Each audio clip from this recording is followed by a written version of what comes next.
I greet you all in the precious name of Jesus and thank you for joining me today. Today I want to look at the faithfulness of God. And as we go through the Bible, we're going to see that God is a faithful God. As we look at the book of Revelation, in the book of Revelation, God is described as the one who is faithful and true. Now, not only is God faithful in the book of Revelation, but God is faithful right from the book of Genesis. Throughout the entire Bible, we look at the faithfulness of God. In the Old Testament, when we look at the book of Psalms, Psalms chapter 71, verse 22, it says, "You are faithful to your promises, O my God." When we go into the New Testament, we find in the New Testament, in the book of 1 Thessalonians chapter 5 and verse 24, it says, "The one who calls you is faithful." So whether you are studying the Old Testament or studying the New Testament, what you will find is God, a God that is faithful. God has always been faithful to His word. He's always been faithful to His character, and He's always been faithful to His children. So in order to talk about the faithfulness of God, today I want to look at one story found in the Old Testament. I want to look at the story of Abraham and Sarah. I believe that the story of Abraham and Sarah depicts the faithfulness of God in a way that all of us are able to understand. So we look at the story of Abraham and Sarah, but what I want to do today is, instead of starting at the beginning of the story, I want to start at the end of the story. I want to start from the book of Deuteronomy. Now, in the book of Deuteronomy, Moses is standing up on a hill and he's giving the Israelites his last speech, his last farewell before they enter into the promised land. As Moses stands on this hilltop and he looks down at the crowd of the Israelites standing before him, these are the words that comes out of the mouth of Moses. Deuteronomy chapter 1 verse 10. "The Lord your God has multiplied you." When Moses looks at this crowd of the children of Israel, he looks at them not as a small group but as a vast group, and he says to them, he says, "The Lord has multiplied you." But then he describes what this multiplication looks like. And he says these words, he says, "And behold, you are today as numerous as the stars of heaven." So when Moses looks at them, he says, the number of people that I'm looking at, when I look at you, this vast array of people, he says, you look like the host of stars in heaven. Now, many of us may have seen it live or maybe even on television. You've looked at a stadium filled to capacity with 10,000 people, maybe 15,000 people or even 20,000 people. And it looks so huge, such a vast mass of people. But can you imagine what Moses is going through? Moses is looking at a group of people, not 1,000, not 100,000, not 200,000. Moses is looking at a group of people that are totaling at least 1.2 million.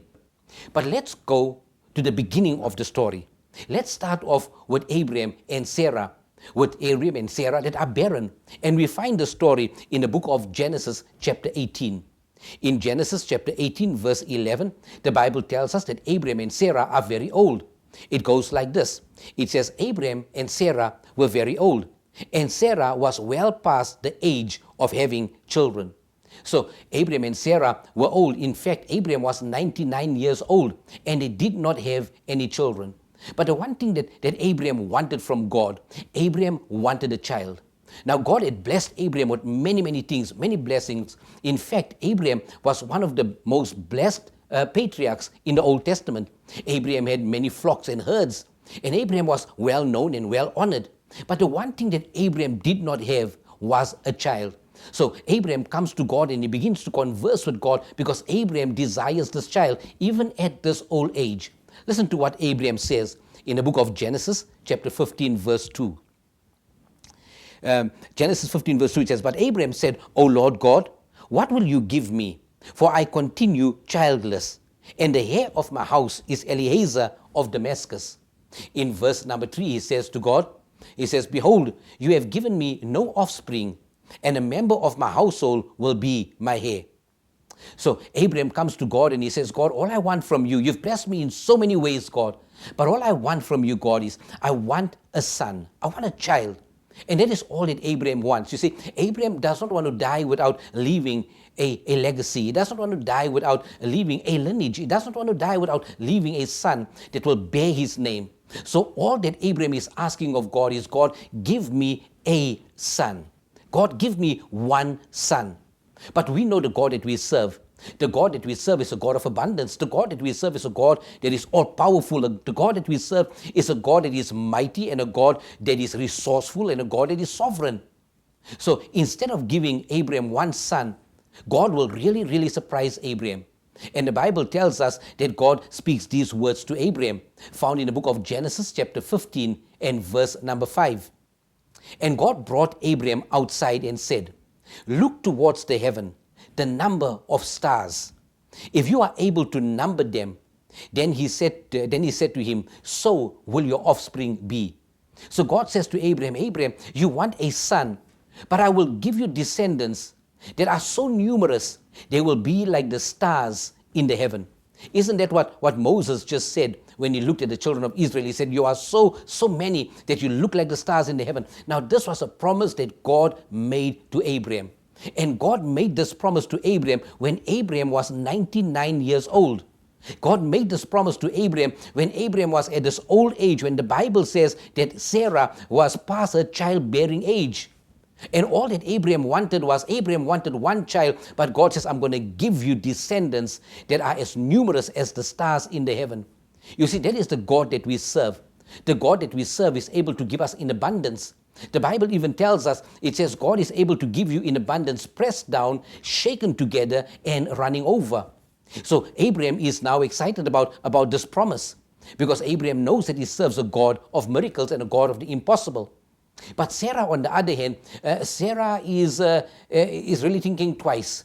Sarah, on the other hand, does not have the faith that Abraham has. In fact, when the news comes to Sarah that Sarah will have a child, the Bible tells us that Sarah laughs at the promises of God.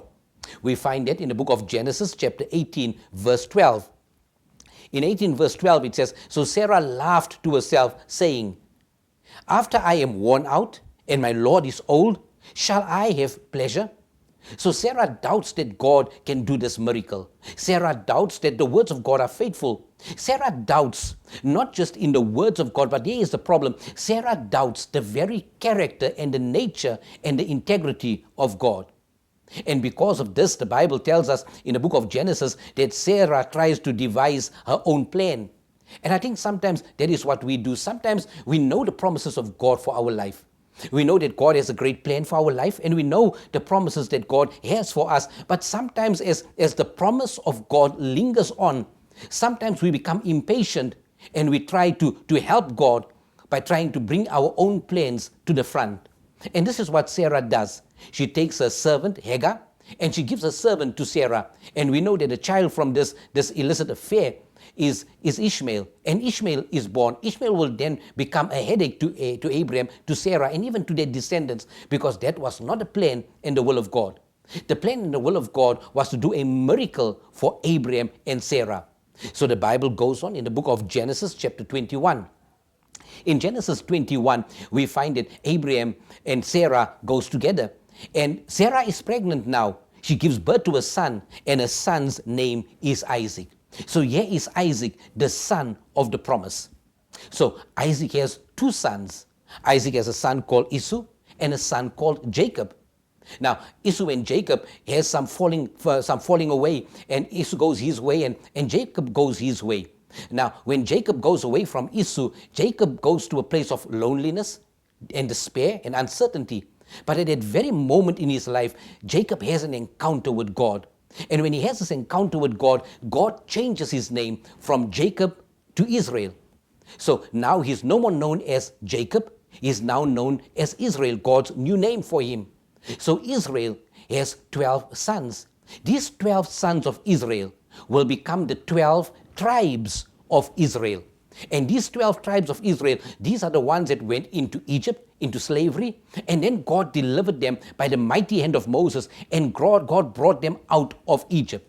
When God brought them out of Egypt, the sons of Israel, the 12 tribes of Israel, when God brought them out of Egypt, the Bible says that the men from 21 years old upwards, they numbered 600,000.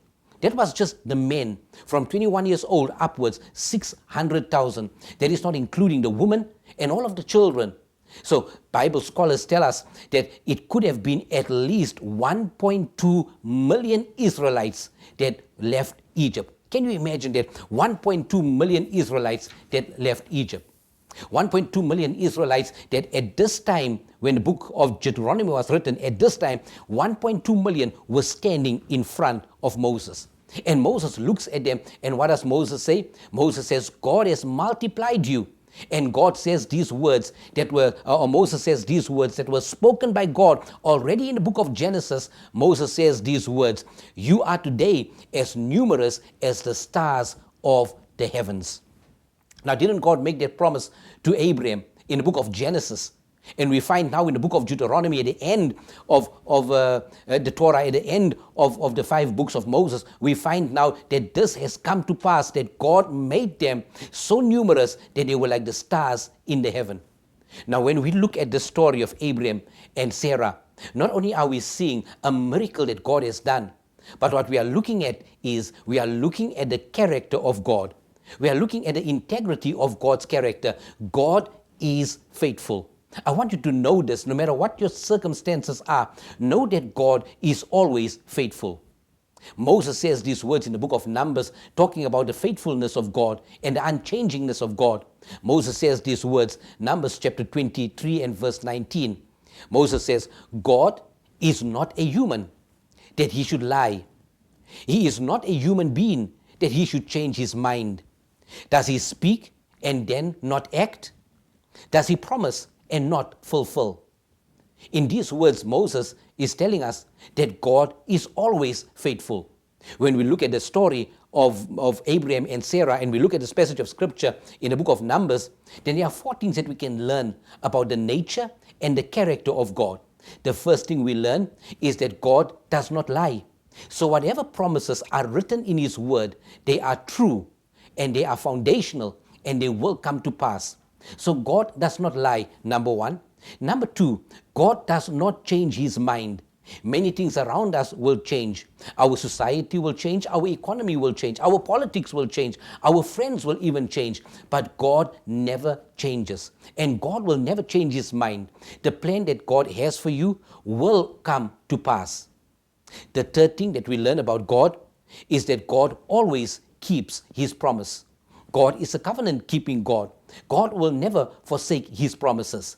The Bible tells us that even when we are faithless, like Sarah, when we are faithless, God will always remain faithful. And finally, we learn that God is a faithful God. Now, today you might be looking at challenges that are in front of you. You might be facing some impossible situations or challenges. You might be looking at your plans and the dreams that you have, and you don't have all of the resources. I want you to know that God is faithful. As God begins to unfold his purpose in your life, you need to be patient and wait for God to fulfill his purpose and plan in your life.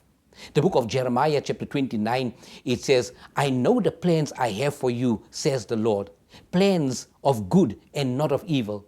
So God has plans for you. Every person that is listening to this message, I want you to know God has plans for you, and God has great plans for you. Now, it may not yet have been fulfilled. Maybe it is in that process and God is bringing it to a place of fruition and fulfillment. I want you during this time to be patient and know that God is not a man that he should lie, and know that every promise that God has made, it will come to pass. Be patient and see the promises of God be fulfilled in your life. Our God is able to take what is impossible and is able to make it possible. I want to pray for you if you are in that place waiting for a miracle from God. Won't you close your eyes as I pray for you? Father, as we come before you in Jesus' name, as I bring your children before you, God, those who are waiting for that promise to be revealed in their life, to be unfolded in their lives, I pray, God, even as they wait, grant them patience in Jesus' name.